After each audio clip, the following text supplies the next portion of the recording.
Okay, you guys, I'm not gonna sugarcoat this review. I'm just gonna get straight to the point. Paul Greengrass, I fucking love you for making one of the most realistic, gritty, and sometimes bone-chilling movie ever. What am I talking about? I'm talking about United 93, okay? This film came out by 2006, made by Universal, written and directed by Paul Greengrass. This film is true every way, shape, and form to what happened on September 11, 2001. Okay? It's almost as if he recreated 9/11 from the view of one airplane alone and gives ample time to everything. It has ample time from American Flight 11, United 175, American 77, and United 93, all in the span of an hour and 50 something minutes. Okay? And you're on the edge of your seat until you get to the two big events, because there are two big events in this movie. You have the build-up, not only of the air traffic controllers trying to scramble about what to do in this event, but also to the first build-up of the takeover of United 93, and then the second build-up to the eventual crash of United 93. This, without a doubt, is the best 9/11 movie ever. It even surpasses World Trade Center. Because I know 9/11 like the back of my hand, as I stated in my World Trade Center review. So I know that September 11th was like a wildfire. Okay? They didn't know where to put their aircraft. Okay? Their aircraft was flying everywhere, every which way possible. Two of them were unarmed when they were scrambled. Okay? From that to the air traffic controllers, you're getting like three different views from three different air traffic controls. The military controls, I believe Boston controls, and I think the one in New York. Yeah, the one in New York, because they actually show like a real airplane that looks like United 175 coming down, and then they actually show it striking the Trade Center. The TV version of it, of course, they're not gonna recreate the full movie version of that. I would hope they would. I hope somebody do a 9/11 film next based off American 77, okay? Because I want to see that event too. Because I know that flight had a field trip on it, so there were kids on that flight. I want to know all about American 77 and film version too, because I know about it in real life, but it would be nice to see that done on film, and then do an actual World Trade Center film where they actually build up American Flight 11 and 175 and have them both end up in that Trade Center. And then we're left with the to be continued part, and that part will fill in with World Trade Center's part.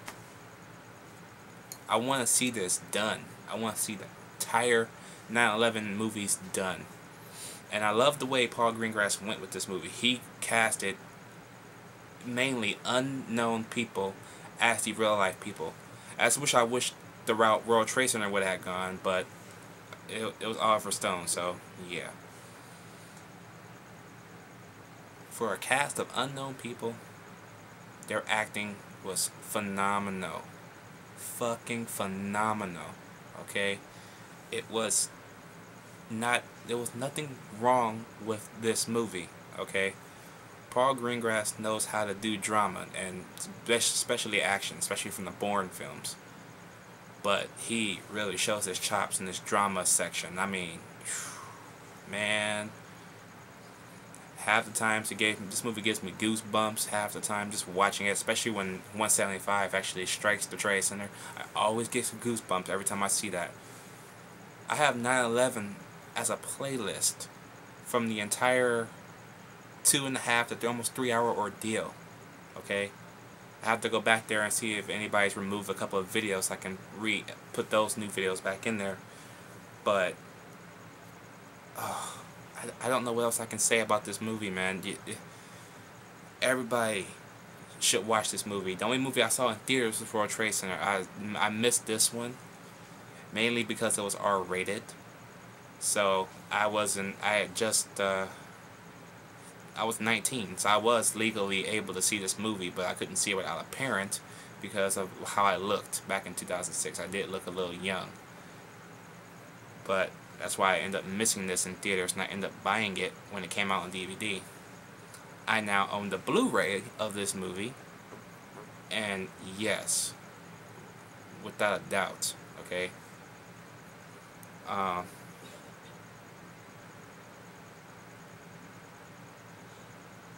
it's just one of those events that just makes you think, you know, like, what could we have done that morning to get this right? You know, from the military standpoint, from the air traffic controller standpoint, thinking it was just like a little exercise because they haven't seen a hijack in the States in over like 20 years, when theoretically the last hijack was 1996. Ethiopian Airlines, where the terrorists took over that airplane, the jet ran out of fuel, and it skimmed across the ocean, killing 125 people, including the 3 terrorists who was trying to fly to Australia. Okay, it wasn't American, but it was still a hijack, and I still count it. It was no more than 5 years before 9/11. So, but without doubt, this film, 1993, gets my badass seal of approval. Everybody should be going out to buy this movie, not renting it, not nothing like that. This needs to go alongside World Trade Center on your shelf. Why? Because it's that fucking awesome. It is that riveting of a film, and it deserves to be watched. Just the ordeal that those people went through that day. The pilots, forgive me for saying it, had the easy way out. Okay, they were stabbed to death. They didn't have to go through a plane literally free falling, not plummeting, but free falling out of the sky and crashing upside down, because they didn't land, they didn't go down straight. They went upside down. Especially from the imprint of the plane in the ground, because I remember seeing all that. Trust me, I studied 9/11 for almost the whole time it's been, ever since it's been going. From the day it started till today, this is my most watched terrorist attack and most watched historic event for me. The second would be Pearl Harbor, and the third is Titanic. Those are my 3 main ones I study the most, because I still try and find new things that went on those days. And yeah, so let me know what you guys think about United 93 down below. No intro, just like World Trade Center, there's no intro, it's just a straight face. What y'all think about the movie? How do you think Paul Greengrass did? Fucking phenomenal job from me. So if you've seen the film, let me know. If not, get on it. And if you don't know anything about 9/11, you should. Okay, and I'm gonna say it right now. If you haven't seen nothing about 9/11, YouTube it. Just prepare yourself. Brian Mendoza, I'm talking to you, because I know you said you haven't seen anything about 9/11 just yet. If you want to see my playlist, go ahead. Just prepare yourself, okay? So yes, I am out.